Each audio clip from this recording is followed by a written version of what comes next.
நம்முடைய அன்பு மாயமற்றதாயிருக்க நாம் வேண்டிக் கொள்வோமாக. நம்முடைய தேவனாகிய கர்த்தருக்கு ஸ்தோத்திரம்.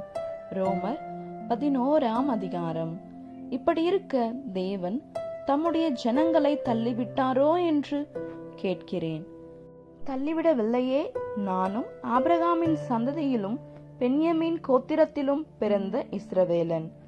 தேவன் தாம் முன்னறிந்து கொண்ட தம்முடைய ஜனங்களை தள்ளிவிடவில்லை. எலியாவை குறித்து சொல்லிய இடத்தில் வேதம் சொல்லுகிறதை அறியீர்களா? அவன் தேவனை நோக்கி, கர்த்தாவே, உம்முடைய தீர்க்கதரிசிகளை அவர்கள் கொலை செய்து உம்முடைய பலிபீடங்களை இடித்து போட்டார்கள். நான் ஒருவன் மாத்திரம் மீதியாய் இருக்கிறேன். என் பிராணனையும் வாங்க தேடுகிறார்களே என்று இஸ்ரவேலருக்கு விரோதமாய் விண்ணப்பம் பண்ணின போது அவனுக்கு உண்டான தெய்வ உத்தரவு என்ன? பாகாலுக்கு முன்பாக முழங்கார் படியிடாத 7000 பேரை எனக்காக மீதியாக வைத்தேன் என்பதே. அப்படி போல இக்காலத்திலேயும் கிருபையினாலே உண்டாகும் தெரிந்து கொள்ளுதலின்படி ஒரு பங்கு மீதியாயிருக்கிறது. அது கிருபையினாலே உண்டாயிருந்தால் கிரியைகளினாலே உண்டாயிராது. அப்படி அல்லவென்றால் கிருபையானது கிருபை அல்லவே. அன்றியும் அது கிரியைகளினாலே உண்டாயிருந்தால் அது கிருபையாயிராது. அப்படி அல்லவென்றால் கிரியையானது கிரியையே அல்லவே. அப்படியானால் என்ன? இஸ்ரவேலர் தேடுகிறதை அடையாமல் இருக்கிறார்கள்.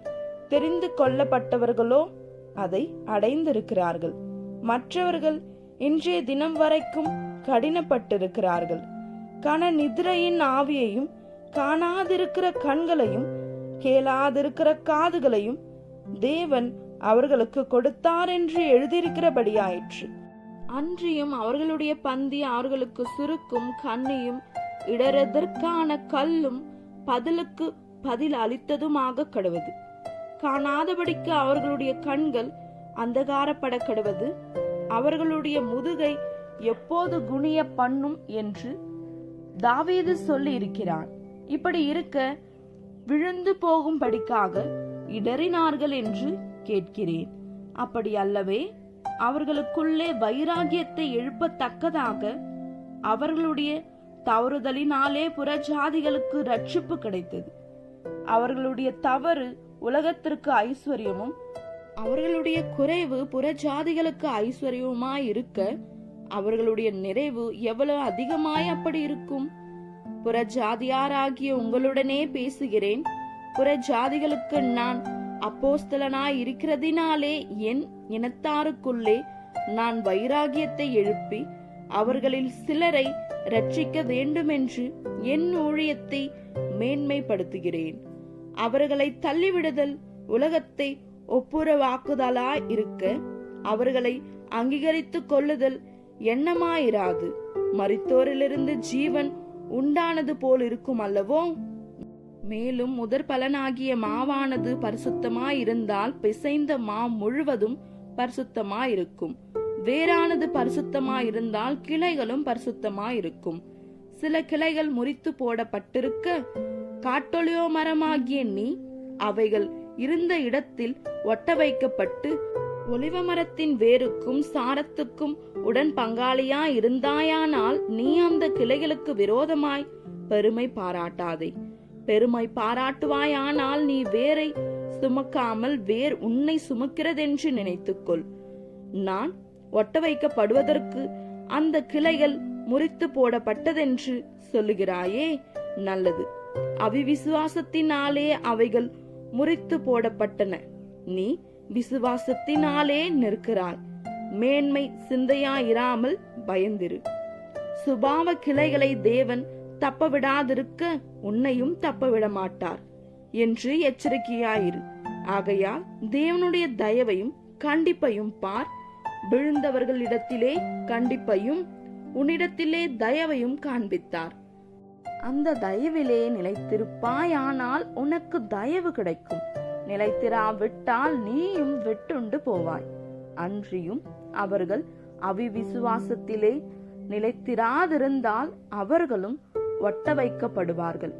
அவர்களை மறுபடியும் ஒட்ட வைக்கிறதற்கு தேவன் வல்லவராயிருக்கிறாரே. சுபாவத்தின்படி காட்டொலிவ மரத்திலிருந்து நீ வெட்டப்பட்டு சுபாவத்திற்கு விரோதமாய் நல்ல ஒலிவ மரத்திலே ஒட்ட வைக்கப்பட்டிருந்தால் சுபாவ கிளையாகிய அவர்கள் தங்கள் சுய ஒலிவ மரத்திலே ஒட்ட வைக்கப்படுவது அதிக நிச்சயம் அல்லவா? மேலும் சகோதரரே, நீங்கள் உங்களையே புத்திமான்கள் என்று எண்ணாதபடிக்கு ஒரு ரகசியத்தை நீங்கள் அறிய வேண்டும் என்றிருக்கிறேன். அதென்னவெனில், புறஜாதியாருடைய நிறைவு உண்டாகும் வரைக்கும் இஸ்ரவேலரில் ஒரு பங்கு கடினமான மனதுண்டாயிருக்கும். இந்த பிரகாரம் இஸ்ரவேலர் எல்லாரும் ரட்சிக்கப்படுவார்கள். மீட்கிறவர் சியோனிலிருந்து வந்து அவபக்தியை யாக்கோபை விட்டு விலக்குவார் என்றும், நான் அவர்களுடைய பாவங்களை நீக்கும் போது இதுவே நான் அவர்களுடனே செய்யும் உடன்படிக்கை என்றும் எழுதியிருக்கிறது. சுவிசேஷத்தை குறித்து அவர்கள் உங்கள் நிமித்தம் பகைஞராய் இருக்கிறார்கள். தெரிந்து கொள்ளுதலை குறித்து அவர்கள் பிதாக்களின் நிமித்தம் அன்பு கூறப்பட்டவர்களாய் இருக்கிறார்கள். தேவனுடைய கிருபை வரங்களும் அவர்களை அழைத்த அழைப்பும் மாறாதவைகளே. ஆதலால் நீங்கள் முற்காலத்திலே தேவனுக்கு கீழ்ப்படியாதிருந்து இப்பொழுது அவர்களுடைய கீழ்ப்படியாமையினாலே இரக்கம் பெற்றிருக்கிறது போல அவர்களும் இப்பொழுது கீழ்ப்படியாமல் இருந்தும் பின்பு உங்களுக்கு கிடைத்த இரக்கத்தினாலே இரக்கம் பெறுவார்கள். எல்லார் மேலும் இரக்கமாய் இருக்கத்தக்கதாக தேவன் எல்லாரையும் கீழ்ப்படியாமைக்குள்ளே அடைத்து போட்டார். தேவனுடைய ஐஸ்வர்யம், ஞானம், அறிவு என்பவைகளின் ஆழம் எவ்வளவா இருக்கிறது! அவருடைய நியாய தீர்ப்புகள் அளவிடப்படாதவைகள், அவருடைய வழிகள் அறியப்படாதவைகள். கர்த்தருடைய சிந்தையை அறிந்தவன் யார்? அவருக்கு ஆலோசனைக்காரனாய் இருந்தவன் யார்?